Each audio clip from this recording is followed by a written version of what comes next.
নমস্কাৰ স্বাগতম জনাইছোঁ টেক লাৰ্ণিঙৰ অন্য এটা ভিডিঅ'লৈ। আপোনালোকে ট্ৰেইনৰ তৎকাল টিকেট কেনেকুৱা ধৰণে কাটিব আমি এই ভিডিঅ'তে আলোচনা কৰিম। তো ট্ৰেইনৰ তৎকাল টিকেট কাটিবলৈ আপোনালোকে ষ্টেচনলৈ যাব লাগিব। অফলাইনৰ জৰিয়তে আমি এই ভিডিঅ'টোত দেখুৱাইছোঁ। অফলাইনৰ জৰিয়তে আপোনালোকে ট্ৰেইনৰ তৎকাল টিকেট কেনেকুৱা ধৰণে কাটিব। আপোনালোকে ষ্টেচনলৈ যালেই এইখন ফৰ্ম পাব দেখিবলৈ পাইছে। ইয়াতে আপোনালোকে ওপৰতে তৎকাল বুলি লিখিব লাগিব।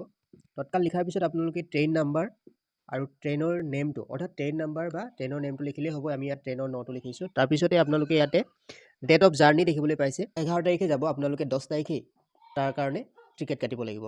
এনেকুৱা ধৰণে আপোনালোকে ডেট অফ জাৰ্নিটো লিখিব। তাৰপিছত ক্লাছ ছেকেণ্ড এচি শ্লিপাৰ যিহত যায় আপোনালোকে ইয়াতে লিখিব পাৰে।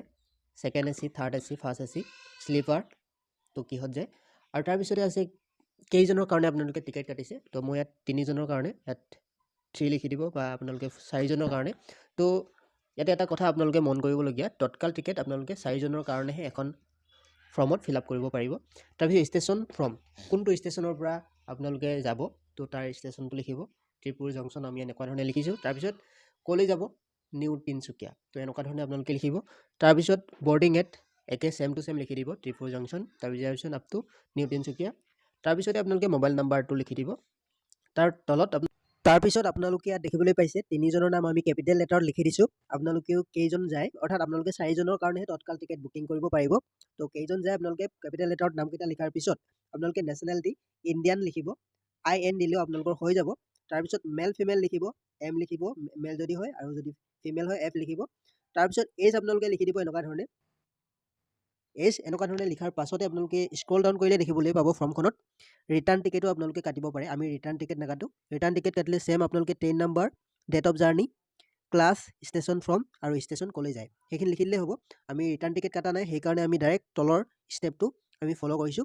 তাৰপিছত তাত আপোনালোকে যিকোনো এজনৰ নেম লিখি দিব। নেম লিখাৰ পিছত ফুল এড্ৰেছ আপোনালোকে দি দিব।